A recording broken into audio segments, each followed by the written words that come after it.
Hello everyone, and welcome to this video on how to hover. So hovering is one of those things that tends to be a little bit of a challenge for most helicopter pilots. And why is that? Well, as some like to say, part of the reason for that is that everything depends on everything. So what does that mean? What that means is if I move one control, then it's going to affect everything else, right? I can't just move one control and not have to move the others in response, because I changed the situation, if you will, every time I move a control. So as a result of the fact that everything depends on everything, one of the things that you definitely want to do when you're trying to learn how to hover is you want to make small, smooth movements. If you make quick, jerky movements, then things are really going to go south quick. So here I am, I'm just sitting on the ramp, and I'm ready to take off into my hover. So a couple of things. First of all, when I'm looking at what do the controls do, the collective is used to raise the helicopter. Now, we're going to be hovering by the ground, so we'll be in ground effect. And remember, ground effect is this thing that you get from being close to the ground. Basically, it causes the pressure below the wing to be higher, and it causes the airfoil to be more efficient. And that allows you to hover or fly with less power. Now, often we talk about ground effect and we say it starts within a rotor diameter of the ground, but the thing that you have to realize about ground effect, it is not binary. It's not an all or nothing thing. So the closer you are to the ground, the more that you will get ground effect. So why am I telling you this? The reason I'm telling you this is very simple. If you're hovering close to the ground, you can control your altitude using the collective. If I pull up on the collective, I will hover higher. Now, of course, when you do this, I said it's going to control your altitude. That assumes that you have a constant throttle setting, a constant RPM. If you don't have a constant RPM, then you have to take that into account as well. And you can literally do push-ups in this helicopter where you go from the top to the bottom of that green range for having the engine on and connected to the rotors. And we might do that a little bit later. Okay. So if I start to throttle up here, so I'm going to throttle up.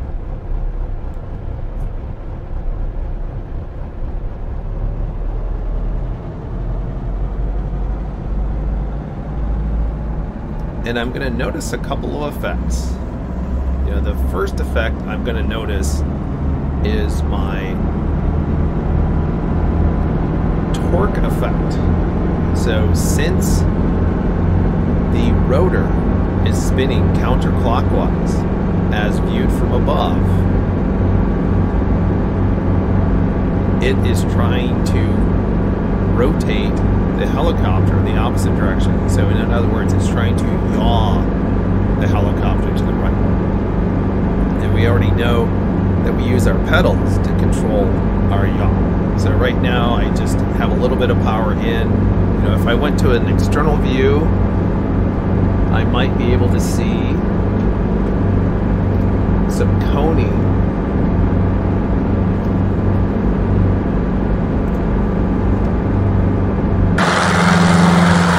of the blades. So I'm going to raise my collector just a little bit more. That's going to change my view. A little bit more of the plane. And those blades tilted up just a little bit as I raise my foot. You can see that coning effect. And then drop my collector back down, and now those blades are nice and flat again. We go back inside.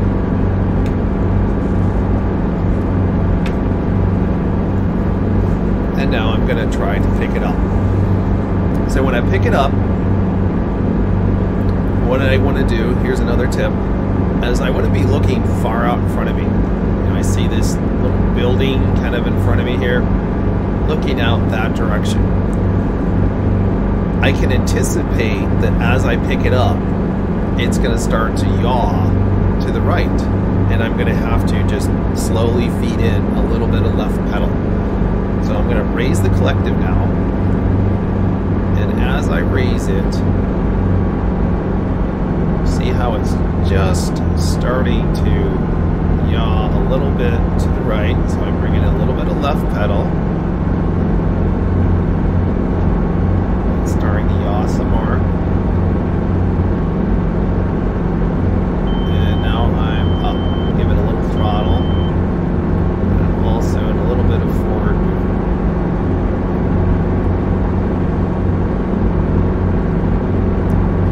So I brought it up into a hover. It's kind of a high hover. Let me drop my collective here a little bit. Let me kind of bring it back down.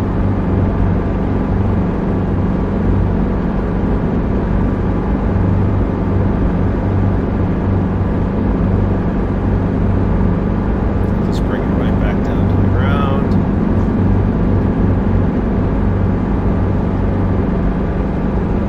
Once I'm on the ground, I drop the collective all the way down. Now, if I wasn't going to fly anymore, I would also reduce the RPMs, but we covered that in our shutdown video, which I put out there earlier. Okay, so what did we notice at first? First thing we noticed was this tendency to yaw. The other thing that you might notice is that this helicopter has translating tendencies. Well, what does that mean? So translating tendencies are resulting from the tail rotor thrust. So the thrust tries to push the tail to the right, and that causes the entire helicopter to travel to the right. So how do I fix that? Well, I use a little bit of left cyclic in order to not drift to the right. Now, there are a couple of design features that you can have that will allow this to be minimized. One of them is to tilt the main rotor just a little bit to the left. That way you're getting lift that's kind of offsetting that. There are some other ways of minimizing these tendencies. You can have the controls rigged a certain way so that you're essentially getting this left cyclic automatically using things like horizontal and vertical stabilizers. Can also help when you're in forward flight, in regular flight. So now I'm going to do something bad. Right? Instead of correcting for those yawing tendencies, I'm going to neutralize my pedals here, and I'm just going to pull up my collective, and we'll see what happens. So I'm starting to get a little light, and I haven't even left the ground, and I'm turning. Just going to go back onto the ground. So yeah, it's really not that complicated. Again, just go slow. Go slow. So I'm going to slowly bring up my power. I see it starting to go right on me, so I just bring in a little bit of pedal, a little more pedal, and I say, nope, I don't want that to happen. Right, so now I'm hovering. In order to go back down, I just slowly lower the collective. Slowly lower that collective. Slowly, and then boom, we're down. All right, once you're down again, you want to drop the collective all the way after you've touched down. Now, because of things like the way that it's rigged and those translating tendencies, it is not unusual for some of these helicopters, by the way, to have a skid low. So in the Schweizer S300 Cbi here that I'm flying, it typically will hang left skid low. And that's just the way that it's rigged.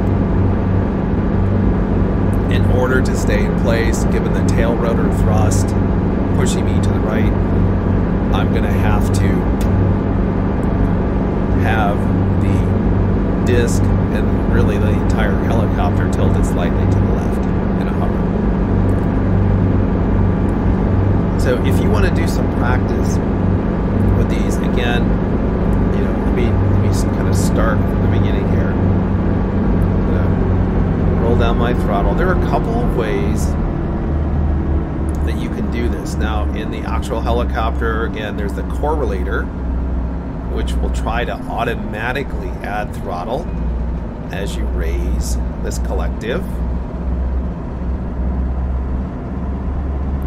And if I start with around 2,000 RPMs and I just grab the throttle and grab the collective and I start raising the collective, it should start getting light around the bottom of the green arc. So I'm just slowly raising this and coming up. Another way you can go is you can actually just roll on the throttle until you get to the bottom of the green and then start pulling the collective.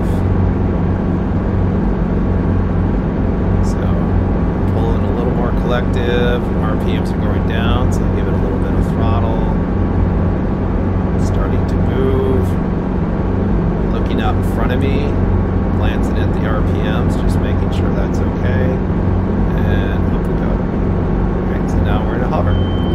So if you start to translate forward or back, you know, don't panic.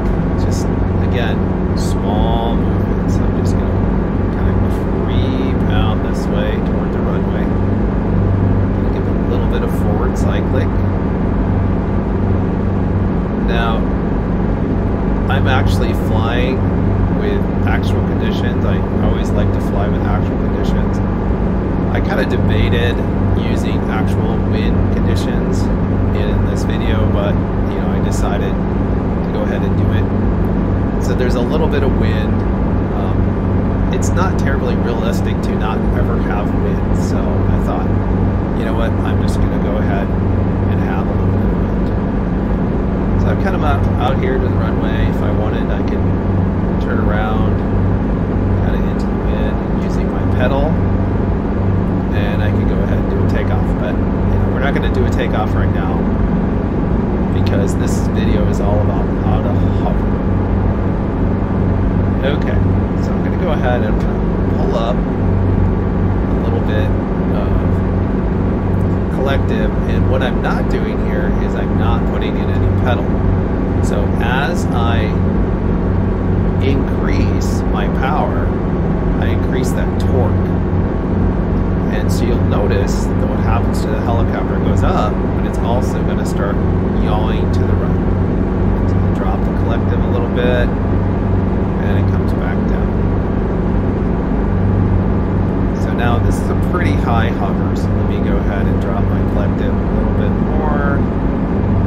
Just let it come down. Like so.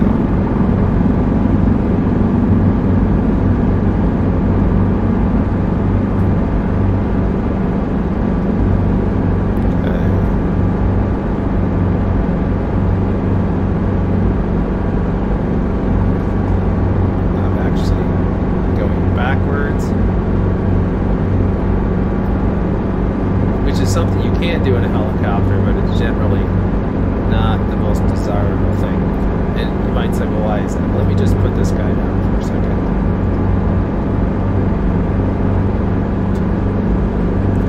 It's not the most desirable thing because if you look at a helicopter, it isn't really made to go that direction. What do I mean by that? If you look at the skids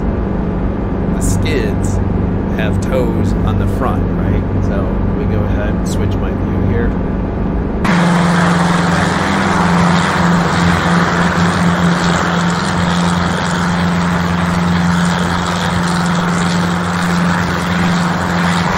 So you can see how I have these toes on the front.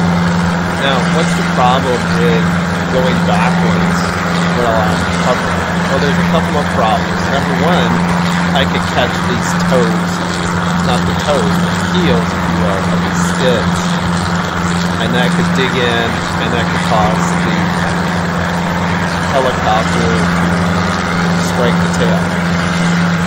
If there's any kind of an incline, and I'm hovering backwards especially, it's already tilting the helicopter backwards, I could strike the tail rope, and that's also pretty bad. So, generally speaking, we try not to do that when we're hovering. Again, it's something you can do, but it's not normally the most desirable of things to do. Okay, so let's go back inside. It's also a little bit quieter inside. So I'm going to go ahead and pick up again.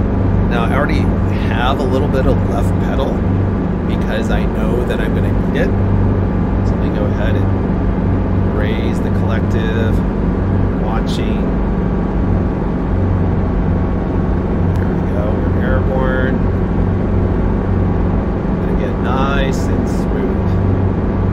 We can go ahead and make a turn. Left pedal. Now, generally speaking, left pedal is smoother than right pedal. You might say, well, why is that? Left pedal is the power pedal. So it's a little bit more precise to add power. So I'm getting a little left pedal. I'm just going to make a gentle turn. Another 90 degrees.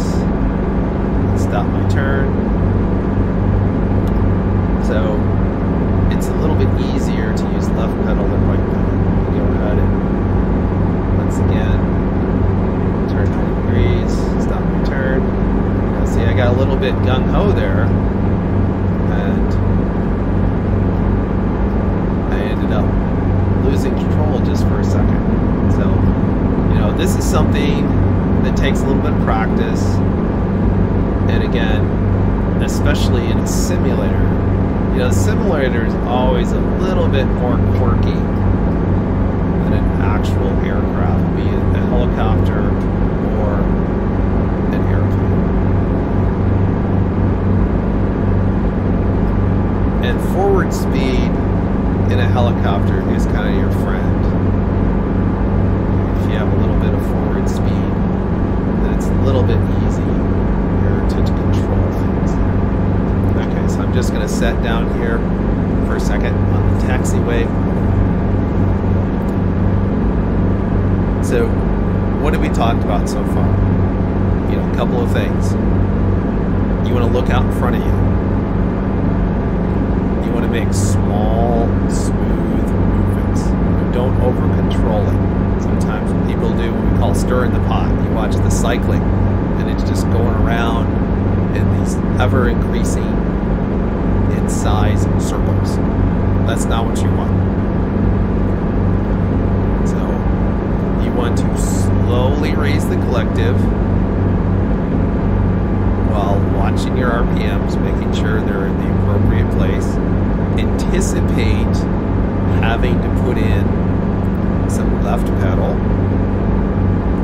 and also anticipate having to put in some left cycling to counteract those translating tendencies that you're going to get. Alright, so let me go ahead and pick this up.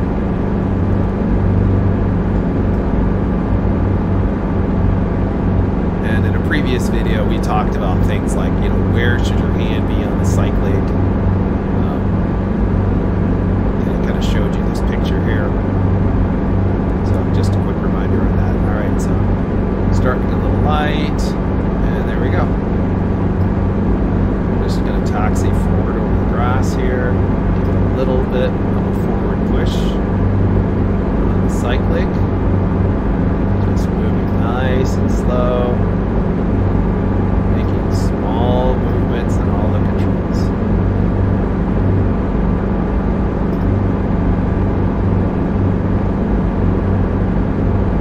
Go ahead and turn left. Follow this taxiway. Now, other things to remember.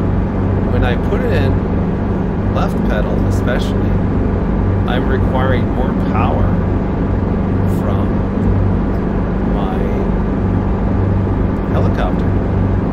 So what that means is if I don't add just a smidge of collective, my helicopter might descend a little bit.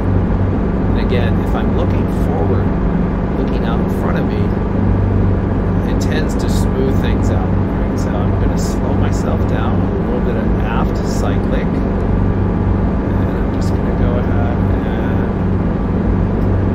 put it down.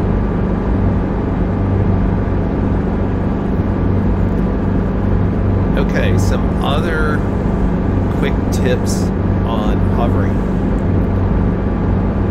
You will have a much better time as a human if you have some forward movement when you're trying to come in and land on a particular spot. And why is that? Your depth perception works a lot better with a little bit of forward movement. So in other words, like let's say I'm gonna pick it up here real quick. I'm gonna taxi over to this little triangle, if you will. So you see how there's this triangle of these taxiway lines. And I'm going to come in and I'm going to try my best to just land it by coming straight down. And you can see this is not going well for me at all. So let me just put this down real quick.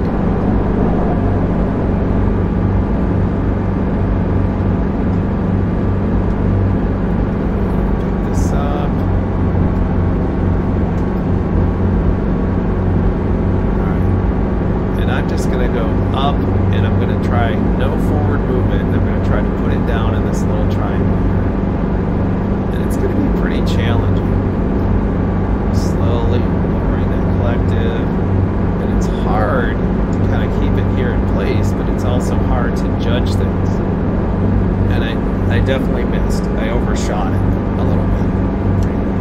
Now, what I'm going to do now is I'm going to pick it up and I'm going to turn it around and I'm going to slowly creep toward my triangle and see if that goes any better for me.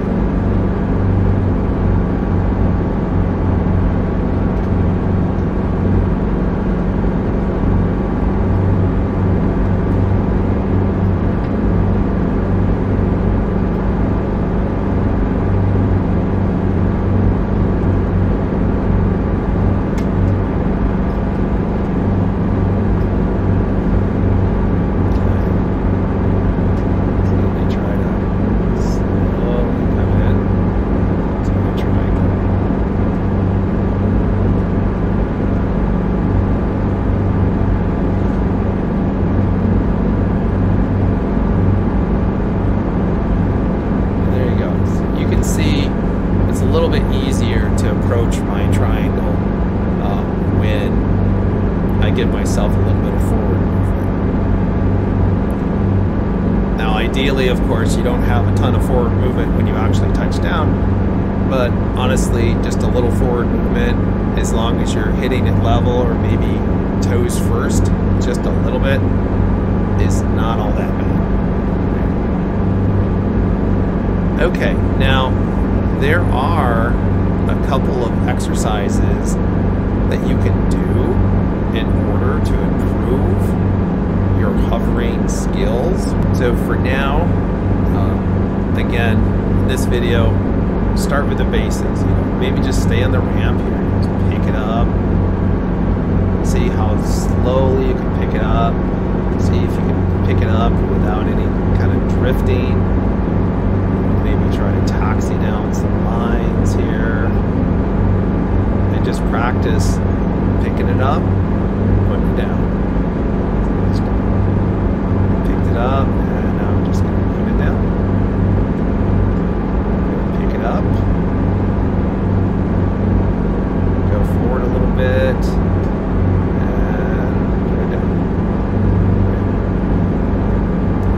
If you spend a little time practicing just with that and correcting for the different effects, you know, torque effect, translational drift, that'll help you a lot.